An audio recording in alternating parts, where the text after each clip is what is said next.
बुजुर्ग आदमी सड़क किनारे बैठकर खिलौने बेच रहा था। एक बड़ा लड़का खिलौने की तरफ आकृष्ट हुआ और उसके पास आ गया। उसने सभी खिलौनों पर नजर डाली और उसे एक मिट्टी का पांडा पसंद आ गया। खिलौने वाले अंकल, ये पांडा कितने का है?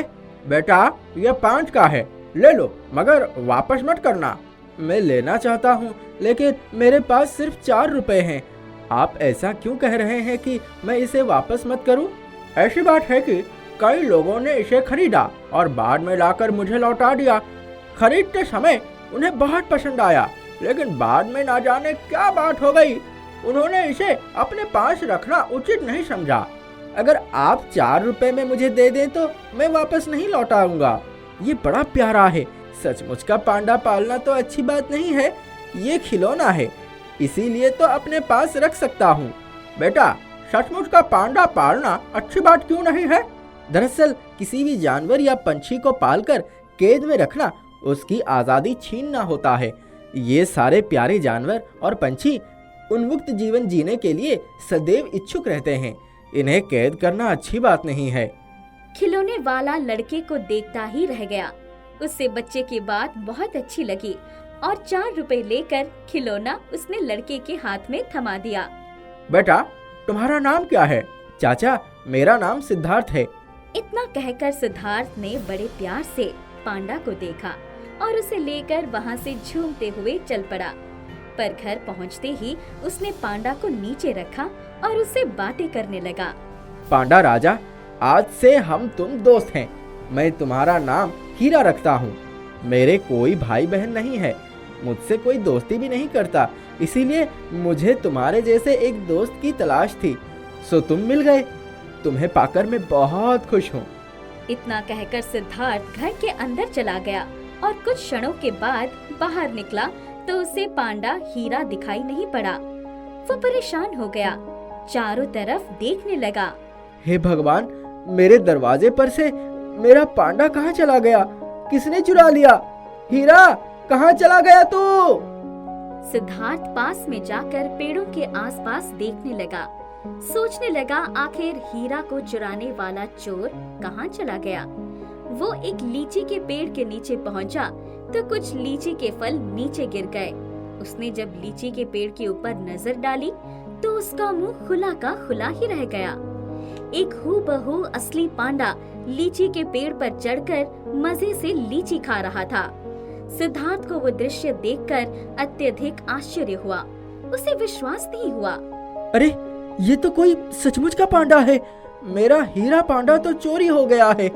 मुझे मेरे दोस्त पांडा के खो जाने का बहुत बड़ा दुख है। उसे जिसने भी चुराया अच्छा नहीं किया। लीची के पेड़ से कुछ और लीची के फल नीचे गिरे तो सिद्धार्थ ने कई फल खाने के उद्देश्य से उठा लिया। पेड़ पर बैठे हुए पांडा ने हाथ दिखाया और खुशी का इजहार किया। सिद्धार्थ घर की तरफ लौट आया और दरवाजे पर पहुंचने पर उनकी खुशी का ठिकाना नहीं रहा।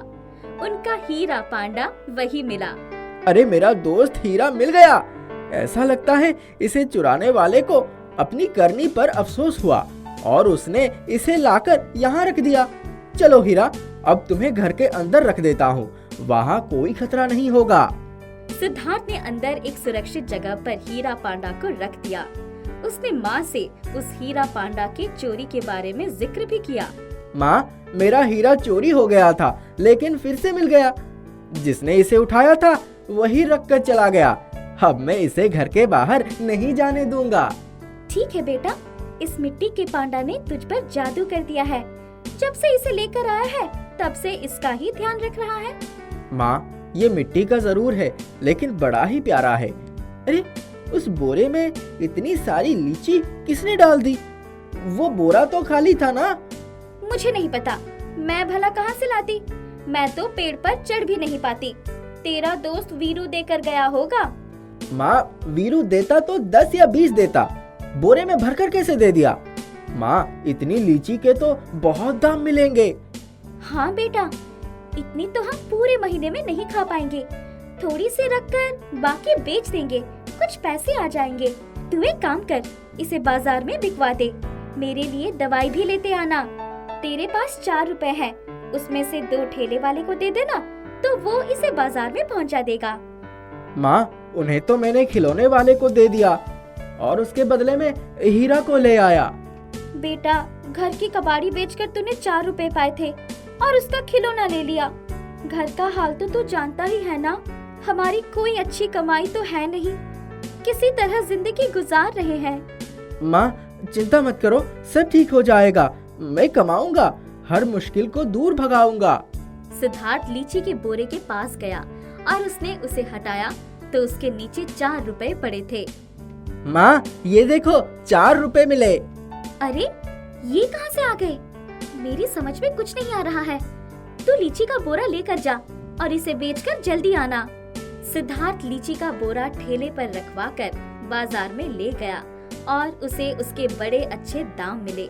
उसके जेब में बहुत सारे रुपए आ गए और उसने जाकर माँ के लिए दवाई भी ली और घर लौट आया। उसने लीची के पेड़ पर नजर दौड़ाई तो फिर से वही पांडा उस पर चढ़कर लीची खा रहा था। कुछ लीचियाँ नीचे भी गिरी थी। उसने कुछ लीचियाँ ली और घर पर आ गया। हीरा पांडा कोने में पड़ा हुआ था।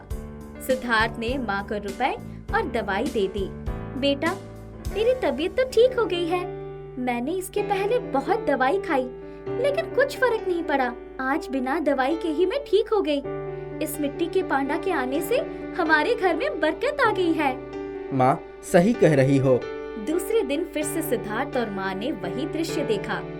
वही बोरा फिर से बड़ी बड़ी लीची से भर गया था।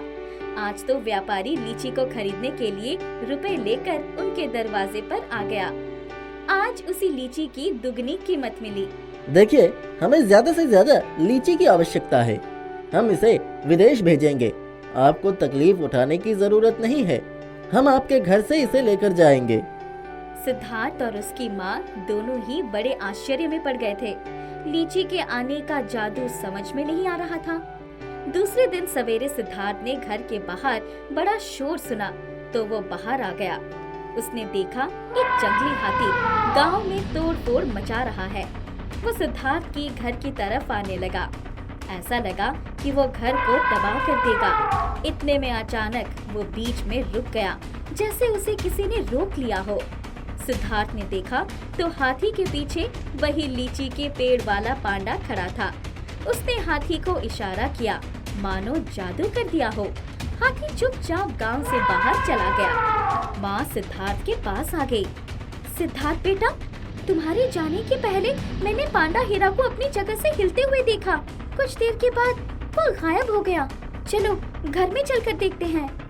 दोनों घर में आए तो हीरा पांडा अपनी जगह पर खड़ा हुआ दिखाई दिया। माँ, सच कहूँ तो ये हीरा पांडा बड़ा चमत्कारी है। ये बहुत बड़ा कलाकार है। उपकार भी करता है और जताता भी नहीं। इसने हमारे जीवन में खुशियाँ भर दी है। ये मेरा पक्का दोस्त है। इसे पाकर मैं बहुत खुश हूँ। अचानक मिट्टी के पांडा का मुंह खुला और उसने भी सिद्धार्थ की बात का जवाब दिया। तुम्हारे पास आकर मैं भी बहुत खुश हूँ। तुम सच्चे और नेक हो। तुम मेरी दोस्ती के सच्चे हकदार हो। हीरा, सच सच बताओ, सारा खेल तुम्हारा है ना? लीची, माँ की तबीयत, हाथी से बचाना, सब तुमने ही किया है ना? बोलो, सच है ना? हाँ दोस्त, सच है। घर के अंदर बोरे में लीची भर गई है। व्यापारी आए तो उसे बेच देना। देखा माँ, हमारा हीरा हमसे बातें कर रहा है। यही घर के अंदर भी रहता है, यही घर के बाहर भी जाता है। रूप बदलकर हमारी बिगड़ी भी बनाता है। रोज हमारे बोरे में लीची भरकर लाता है। मेरे प्यारे हीरा, तुसी ग्रेट हो। छोटा गोलू भूख से परेशान होकर अनाज के डब्बे ढूंढने लगा, लेकिन इस बार उसे निराशा ही हुई। उसने कुछ देर से सोचा, बेचारा, और हर डब्बे को हटाकर देखने लगा। कुछ चावल, गेहूं, दाल के दाने आसपास गिरे हुए मिले। उसने उन्हें उठा लिया। एक बर्तन में उन्हें धोकर फिर पानी में मिलाकर नमक हल्दी डालकर चूल्हे पर रख दिया। अब तो कुछ लाल टमाटरों को ढूंढना पड़ेगा, वरना कुछ दानों से अपने पेट के चूहे नहीं मानेंगे। मन्नू चाचा के खेत में बड़े बड़े टमाटर रहते हैं।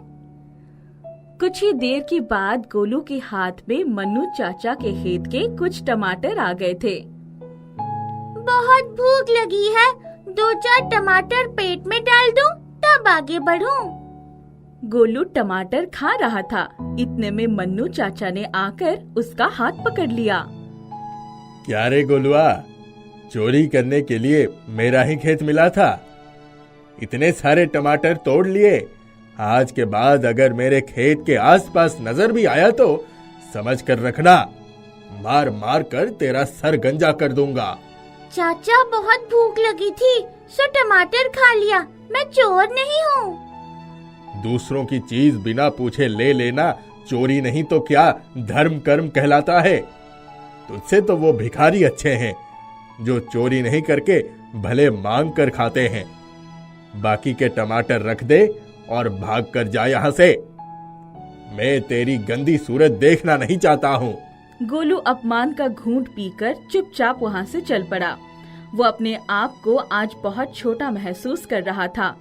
पेट की भूख के लिए इतनी बेइज्जती होगी उसने सोचा भी नहीं था। वो रुआंसा हो गया था। क्या करूं? कहाँ जाऊं? कोई काम भी नहीं मिलता।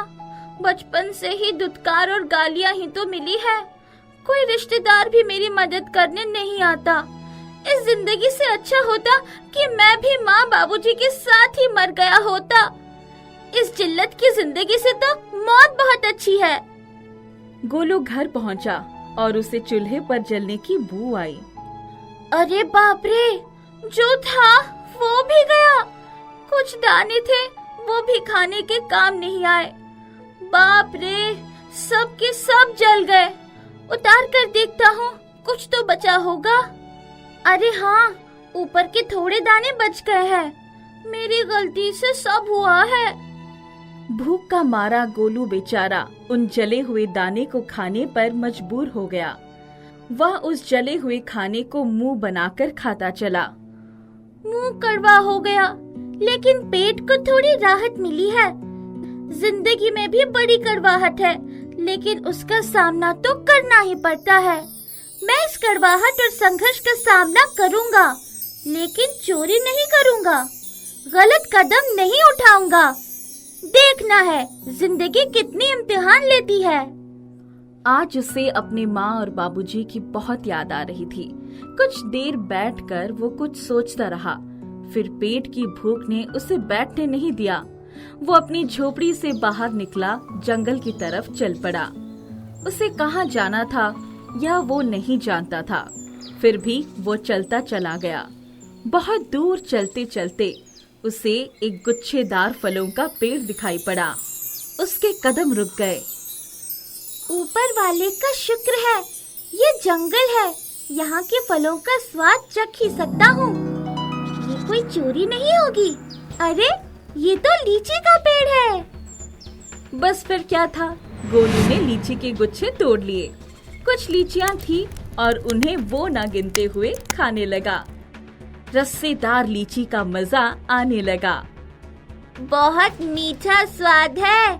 किसी ने सच ही कहा है, सब्र का फल ना मीठा होता है। शायद उसने भी बड़ी देर के बाद लीची जैसा फल खाया होगा। गोलू इतना कहते ही लीची के पेड़ से आवाज आई। मेरे दोस्त, हिम्मत और मेहनत का फल भी मीठा होता है। अरे वाह, तुम तो बोल सकते हो। मेरी समझ में ये नहीं आया कि किस क्षेत्र में मेहनत करूं, क्या करूं, क्या ना करूं। जहाँ चाहो वहीं मेहनत कर सकते हो। अगर इरादे पक्के हैं और हौसला बना रहे तो हर मुश्किल आसान हो जाती है। मैं जानता हूँ तुमने अपने जीवन में बहुत दुख सहा है। उन दुखों ने ही तुम्हें मजबूत बना दिया है। अब तुम्हें मजबूत कदमों के साथ आगे बढ़ना होगा। कोशिश करके देखो, सफलता अवश्य मिलेगी। आसपास नजर दौड़ाओ, रास्ता खुद ब खुद मिल जाएगा। गोलू का पेट भर गया था। उस पर लीची की बातों ने गहरा असर किया। उसने आसपास नजर दौड़ाई।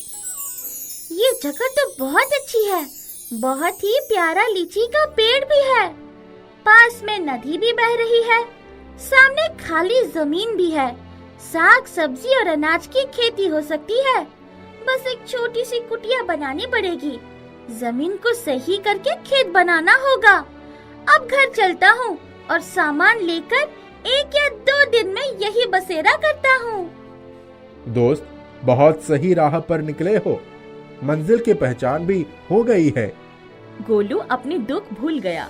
उसके जीवन में नई योजना जन्म लेने लगी। वो घर गया और उसने अपने मन में नए आशियाने तो बनाने का पूरा खाका तैयार कर लिया। 2 दिन के बाद वह अपनी मंजिल की तरफ चल पड़ा। उसने एक खच्चर पर घर का सारा सामान लाद लिया था। आज वही रास्ते उसे प्यारे लग रहे थे। जब रास्ते मंजिल से ज्यादा खूबसूरत बन जाते हैं, तब सफर का मजा ही कुछ और होता है। उसके मन में नया हौसला जन्म ले चुका था। वो चलते चलते अपनी मंजिल पर पहुंच गया। उसने अपना सामान उतारा और आसपास नजर डाली तो चौंक गया। उसने पहले जहां लीची का फल खाया था, आसपास लीची के कई छोटे पौधे उगाए थे।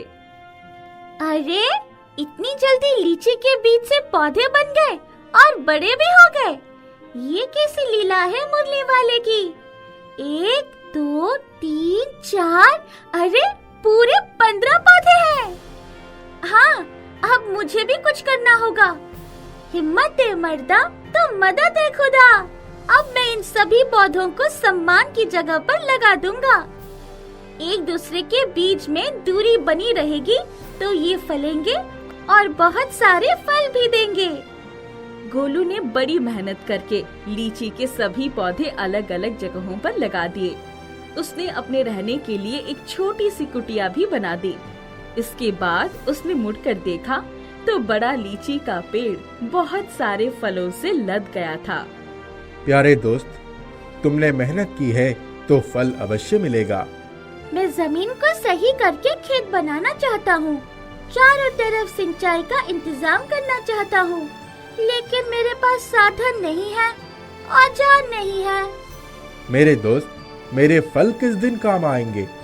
यही तुम्हारे लिए राह बनाएंगे। समझ गए? समझ गया दोस्त, सब कुछ समझ गया। जिसके सर पर तुम्हारे जैसे दोस्त का हाथ हो, उसकी हर मुश्किल आसान हो जाएगी। गोलू ने बहुत सारे लीची के फल तोड़े और बाजार में ले जाकर बेच दिया। बहुत ही उम्दा लीची होने के कारण भाव भी बहुत अच्छा मिला। गोलू ने अच्छा औजार खरीदे और कुछ घर का सामान खरीदा और खच्चर पर लादकर अपने निवास स्थान के पास चला आया। गोलू ने आसपास की जमीन को खेती लायक बनाना शुरू कर दिया और दूसरी तरफ लीची के छोटे छोटे पौधे बड़े होने लगे। वो बहुत ही जल्दी तैयार हो गए। वो दिन भी आ गया जब सारे लीची के पेड़ बहुत सारे फलों से सज गए। दूसरी तरफ गोलू ने साग सब्जी और अनाज की खेती भी की। उसे व्यापार में अच्छा खासा लाभ होने लगा और माली हालत सुधरने लगी। उसने एक शेरू नाम का कुत्ता भी पाल लिया। एक दिन जोरों की बरसात होने लगी। चारों तरफ पानी ही पानी नजर आने लगा। पास की नदी में बाढ़ आ गई और बाढ़ का पानी गोलू के घर तक आ गया। शेरू भौंकने लगा। गोलू घर के बाहर आ गया। अरे बाप रे, इतना पानी, सब कुछ डूब गया। चलो शेरू, यहाँ से निकलने में ही भलाई है। गोलू अपने खच्चर और शेरू के साथ वहाँ से चल पड़ा। लीची के पेड़ ने पास में एक ऊंचा टीला बना दिया। गोलू, सबके साथ टीले पर विश्राम करो। प्रकृति के कोप से मत डरो, सब कुछ ठीक हो जाएगा। दूसरे दिन गोलू ने देखा तो उसकी कुटिया पानी में बह गई थी। वहाँ कुछ भी शेष नहीं था। सारी फसल बर्बाद हो चुकी थी। हे भगवान, ये क्या हो गया? सब कुछ मिट गया। सारी मेहनत पर पानी फिर गया। सारी बचत की हुई दौलत भी बह गई। शायद इसलिए यहाँ लोग बसेरा नहीं करते। अब सब कुछ कैसे ठीक हो जाएगा? गोलू ने लीची के पेड़ की तरफ आशा भरी दृष्टि से देखा। वहाँ से रोशनी आई। दूसरे ही पल गोलू के लिए एक शानदार घर तैयार हो गया। शेरू आसपास दिखाई नहीं पड़ रहा था। शेरू, कहाँ चले गए? अब तो घर भी बन गया। इतने में गोलू ने शेरू को अपने मुंह में एक पोटली लटकाए आते हुए देखा गोलू ने दौड़कर वो पोटली ले ली। उसकी बचत की सारी कमाई उस पोटली में ही तो थी। वाह मेरे शेरू, तुमने तो कमाल कर दिया, फिर से माला माल कर दिया। मेरे दोस्त गोलू, चारों तरफ नजर दौड़ाओ और लीची के फलों को बाजार पहुंचाओ। बड़े व्यापारी तुम्हारा रास्ता देख रहे हैं। गोलू ने देखा सामने व्यापारी गाड़ी लेकर लीची लेने के लिए और पैसे देने के लिए खड़े हो गए हैं। हाँ दोस्त, मुश्किल आती है लेकिन उनके बीच से ही राह भी निकल आती है। तुम्हारे कड़े संघर्ष के छालों ने ही तुम्हें बुलंदी पर पहुंचाने की राह बनाई है। गोलू दौड़ता हुआ गया और प्यार से लीची के पेड़ से लिपट गया।